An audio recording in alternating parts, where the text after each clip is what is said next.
Have you ever felt like you're carrying a heavy backpack, but when you look in the mirror, there's nothing on your shoulders?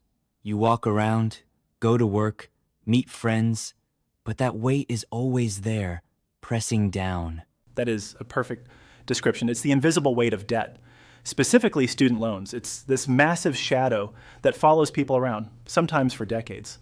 And what's interesting is that for a lot of people, the fear isn't just about the money, it's about the language. The language? You mean the jargon? Exactly. Financial literacy is almost like learning a second language. You hear words like amortization, compound interest, or consolidation, and your brain just shuts down. It feels like a barrier. So today, I want to break that barrier down. We aren't just talking about how to pay off debt. We're going to decode the vocabulary of money so that it stops being scary. I love that approach. Because if you don't understand the terms, you can't build a strategy.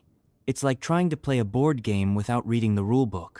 So, let's say I'm standing at the bottom of this mountain of student loans. Where do I even start? The first step is what I call the audit, or more simply, facing the music. You have to know exactly what you owe. It sounds obvious, but you'd be surprised how many people practice the ostrich method. The ostrich method? Sticking your head in the sand? Precisely.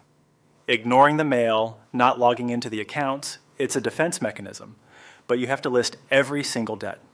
Write down the total amount, the minimum monthly payment, and, this is crucial, the interest rate. Okay, let's pause on interest rate. For someone learning English or just learning finance, how do you explain that simply? Think of interest as the rent you pay for using someone else's money. The principal is the actual money you borrowed, like the apartment you're living in. The interest is the rent you pay to the bank for the privilege of keeping that money. The higher the rate, the more expensive the rent is. And unlike an apartment, this rent compounds. Compounds. That's another tricky one. It means the rent gets added to the total bill, and then you have to pay rent on the rent. It snowballs. If you don't pay it off fast, the debt grows by itself. That is a terrifying image, but a helpful one. So, we have our list. We know the principal, the original loan, and the interest rates. Now, how do we attack it? I've heard of two main strategies, the snowball and the avalanche. They sound like weather patterns, not financial plans. They do, don't they? But they are the two gold standards. Let's start with the avalanche method. This is the mathematically correct way to do it. In the avalanche method, you pay the minimums on everything, but you throw every extra dollar at the loan with the highest interest rate. Because that's the most expensive rent, right? Exactly. You're evicting the most expensive tenant first. By doing this, you save the most money over the long run because you stop that high interest from compounding. It's efficient. It's logical. But humans aren't always logical. And that is exactly why the snowball method exists. The snowball method ignores the interest rate. Instead, you organize your debts by size, from the smallest balance to the largest. You attack the smallest one with everything you've got.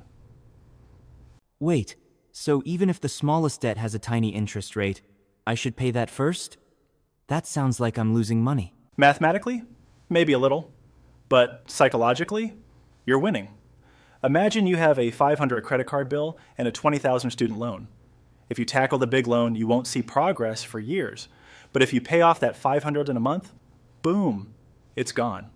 You get a dopamine hit. You feel successful. Ah, I see. It's about momentum.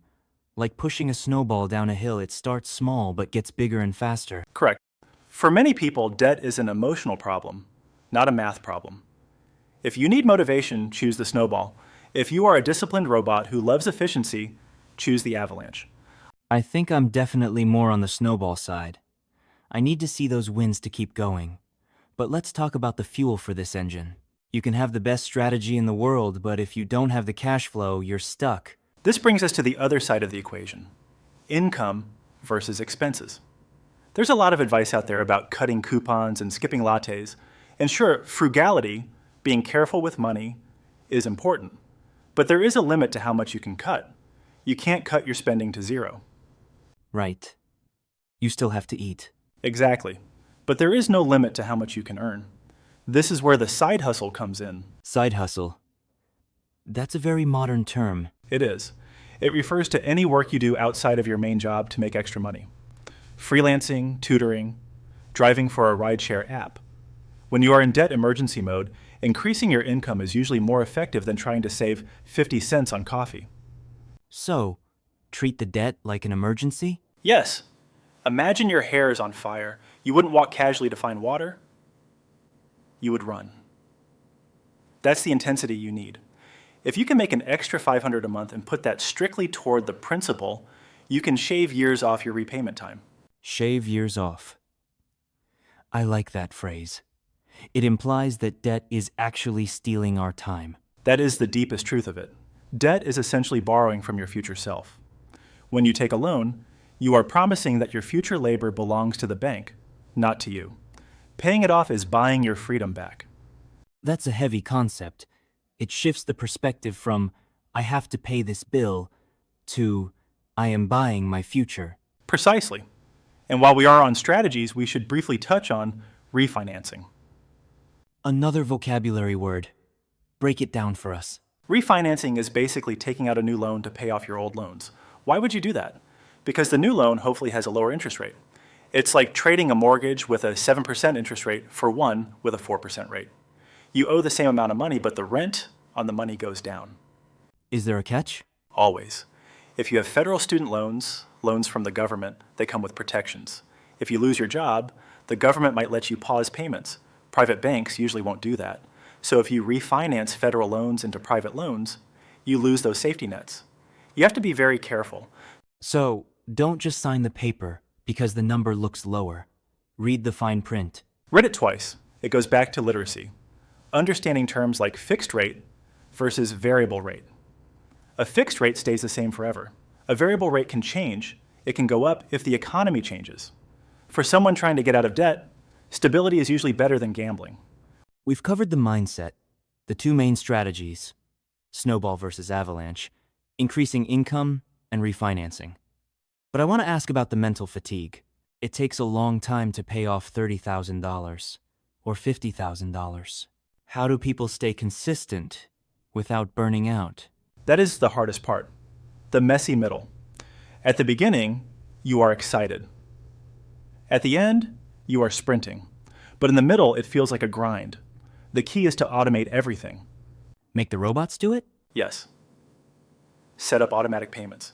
If you rely on your willpower every month to make that extra payment, eventually you will have a weak moment and buy a plane ticket instead. If the money leaves your account the day you get paid, you never see it. You learn to live on what is left. It's like, pay yourself first, but in reverse. You're paying your past self first. And celebrate the milestones. This is huge. If you pay off 20% of your debt, go out for a nice dinner. Pay with cash, obviously. But you have to remind yourself that you are living life, not just serving a bank. That balance seems vital. You can't put your life on hold for 5 years. No, because time is the one asset you can never earn back. You have to find a way to enjoy the journey, or at least find peace in it. You know, listening to this, I realize that learning about debt is actually very empowering. It transforms this scary monster into just math, and math has solutions. That is the goal. Money is a tool. Language is a tool. Once you master the vocabulary and the basic arithmetic, the fear disappears. You realize that debt isn't a moral failing. It's just a financial situation, and situations can be changed. Debt isn't a moral failing. I think a lot of listeners needed to hear that. There's so much shame wrapped up in owing money. Too much shame. Shame keeps you in the dark. It keeps you from opening the envelopes. But once you turn the lights on, you see it's just numbers, and you can beat numbers. Before we wrap up, I want to ask you a question for our listeners to take with them. If you woke up tomorrow with zero debt, no student loans, no credit cards, nothing, what is the first thing you would do differently with your life? That's the question, isn't it? That is the why. For some, it means they would quit a job they hate. For others, it means they would travel, or start a family, or invest. It turns the conversation from getting out of a hole to climbing a mountain for the view. Exactly. The goal isn't just to be debt-free. The goal is to be free to make choices. When you don't owe anyone money, you own your time. And owning your time is the ultimate luxury. Owning your time. I love that. We've covered a lot of ground today, from the snowball method to the definition of interest to the philosophy of freedom. It's been a masterclass in both finance and clarity. It was a pleasure. Just remember, start with the audit. Pick a strategy, and don't let the jargon intimidate you. You are smarter than your debt. A perfect place to end. To our listeners, thank you for lending us your ears and your time.